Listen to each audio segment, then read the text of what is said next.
ஆண்டவரும் இரட்சகருமாகிய இயேசு கிறிஸ்துவினுடைய இனிதான நாமத்தினாலே உங்களை வாழ்த்துகிறேன். கர்த்தர் உங்கள் ஒவ்வொருவரையும் ஆசீர்வதிப்பாராக.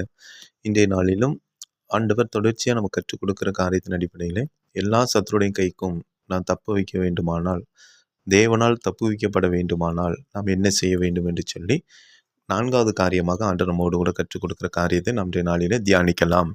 அதுக்கு ஆதாரமாக 2 சாமுவேல் 22ஆம் அதிகாரம் 22ஆம் வசனத்தை நாம் வாசிக்க போகிறோம்.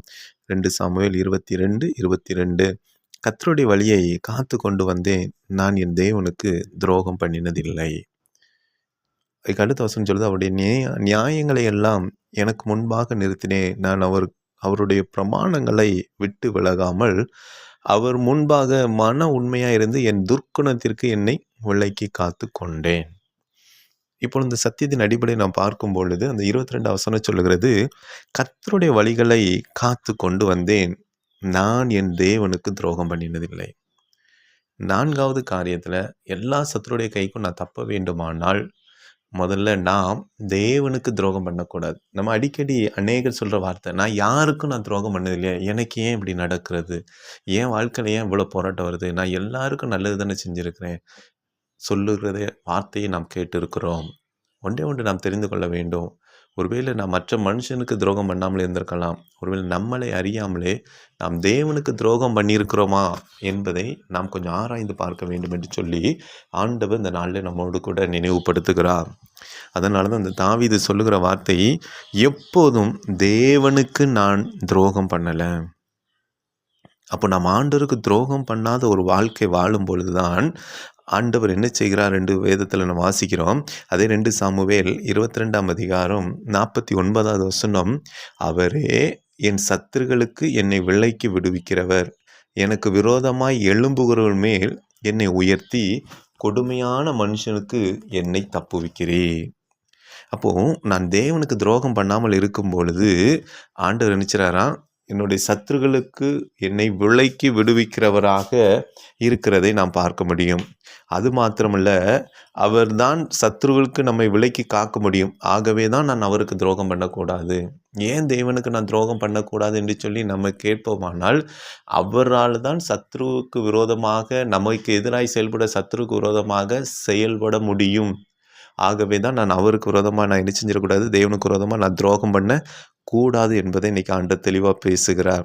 இப்போ நான் ஆண்டவருக்கு துரோகம் பண்ணாமல் நான் வாழுகிறேன் என்றால் எப்படிப்பட்ட ஒரு வாழ்க்கை வாழ்வேன் என்று சொல்லும் பொழுது, என்னாகுமோ 12ஆம் அதிகாரம் 7ஆம் வசனத்தின் அடிப்படையில் ஆண்டவராகிய இயேசு கிறிஸ்து, கர்த்தராகிய தேவன் மோசேயை குறித்து சாட்சி சொல்கிறார், என் வீட்டில் எங்கும் அவன் உண்மை உள்ளவன், என் வீட்டில் எங்கிலும் அவன் உண்மை உள்ளவன். நாம் அப்படிப்பட்ட ஒரு வாழ்க்கை வாழ்கிறோமா என்பதை நாம் கொஞ்சம் ஆராய்ந்து பார்க்கணும். என்னை குறித்து ஆண்டவராகிய இயேசு கிறிஸ்து சாட்சி கொடுக்கும்படி நான் வாழ்வேனானால் நான் தேவனுக்கு துரோகம் பண்ணாமல் வாழ்கிறேன். ஒருவேளை நம்ம பார்வைக்கு நம்ம கரெக்டாக இருப்போம், பிறருடைய பார்வையில் நம்ம கரெக்டாக இருப்போம், ஆனால் கர்த்தருடைய பார்வையில் நாம் எப்படி இருக்கிறோம், கர்த்தருடைய பார்வையில் நாம் எப்படி இருக்கோம் என்பதை கொஞ்சம் ஆராய்ந்து பார்க்க வேண்டும் என்று கர்த்தர் சொல்லுகிறார். மோசேக்கு விரோதமாக அவனுடைய சகோதரனும் சகோதரியும் அவங்க பார்வையில் அவங்க கரெக்டாக இருந்துக்கிட்டு மோசே சரியில்லாமல் இருக்கிறான் என்று சொல்லி அவங்க சொன்னார்கள். ஆனால் கர்த்தருடைய பார்வையில் யார் சரியாக வாழ்கிறார், யார் உண்மையாக இருக்கிறார், யார் சாந்த குணமாக இருக்கிறார், அவர்கள்தான் தேவனுக்கு முன்பாக சரியாக வாழுகிறார்கள். ஆகவே நாமும் தேவனை நோக்கி கூப்பிடுவதற்கு முன்பதாக, அல்லது நான் மற்ற முன்பாக நல்லா இருக்கிறேன் என்பதை நான் நினைப்பதற்கு முன்பாக, தேவனுக்கு முன்பாக நாம் துரோகம் பண்ணாமல் இருக்கனா என்பதை நாம் ஆராய்ந்து பார்க்க வேண்டும். அதனால தான் இன்றைக்கு ஆண்டவர் சொல்லுகிறார் ஒரு காரியத்தை, சத்துரு நமக்கு விரோதமாக எழும்பி வருகிறான் என்றால் நான் தேவனுக்கு துரோகம் பண்ணாமல் இருக்கிறேனான்னு கொஞ்சம் யோசித்து பார்க்கணும். அந்த காரியத்தை நம்ம யோசித்து பார்க்கறதே இல்லை. ஆண்டவரே எனக்கு ஏன் அப்படி வருது, என் வாழ்வில் ஏன் வருகிறது, ஆண்டவரை நோக்கி கூப்பிடுறது பதில் இல்லையே. வேதம் சொல்லுகிறது, ஆண்டோட செவி நம்ம கூப்பிடுதலுக்கு மந்தமாகவில்லைன்னு சொல்கிறது, அல்லது ரட்சிக்க கூடாதபடிக்கு கர்த்தருடைய கரம் குறுகி போகல, செவி கூடாதபடி அவருடைய செவிகள் மந்தமாகும்ல. நம்முடைய பாவம் அக்கிரமும் தான். யோசிச்சு பாருங்க, சத்துரு போராட்டம் நம்மளை அதிகப்படுத்தும் பொழுது, நான் தேவனுக்கு துரோகம் பண்ணியிருக்கிறேனா என்று சொல்லி நம்ம ஆராய்ந்து பார்க்க வேண்டும். தேவனுக்கு துரோகம் பண்ணாத வாழ்க்கை கர்த்தர் நம்மை குறித்து சாட்சி கொடுக்கிற ஒரு வாழ்க்கையாக இருக்கும்.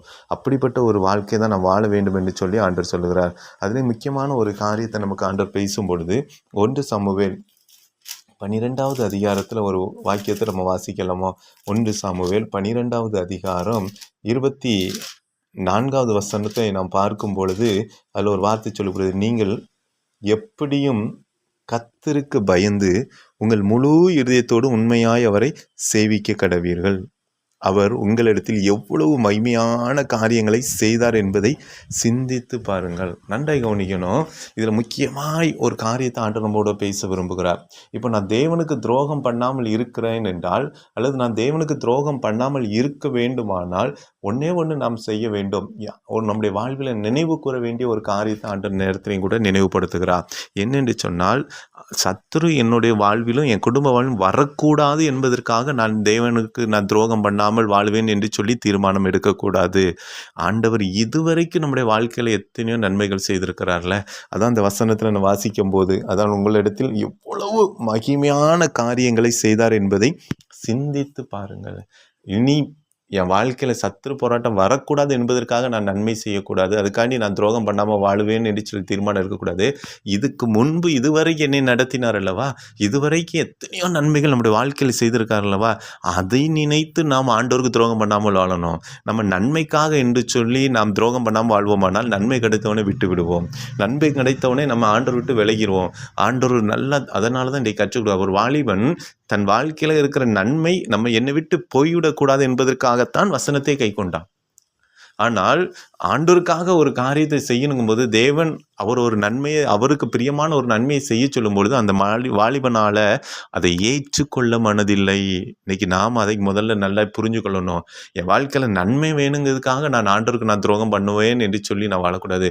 இதுவரைக்கும் என் வாழ்க்கையில் நன்மை செய்திருக்கார் அல்லவா, அவருக்காக நான் நினைச்சுவேன் துரோகம் பண்ணாமல் வாழ்வேன்.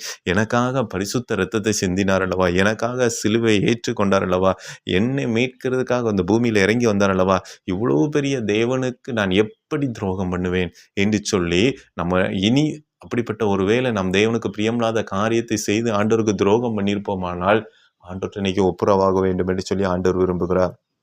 கடைசியாக ஒரே ஒரு காரியத்தை பார்த்துட்டு நம்ம முடிக்க போகிறோம். யோவான் 7ஆம் அதிகாரத்தில் 18ஆம் வசனம் விதமாய் சொல்கிறது. யோவான் 7ஆம் அதிகாரம் 18ஆம் வசனத்தின் அடிப்படையில் நாம் பார்க்கும் பொழுது, தேவனோடு தேவனுக்காக வாழும்போது துரோகம் பண்ண மாட்டோம். நல்லா கவனிக்கணும். தேவனோடு தேவனுக்காக வாழும்போது துரோகம் பண்ண மாட்டோம்.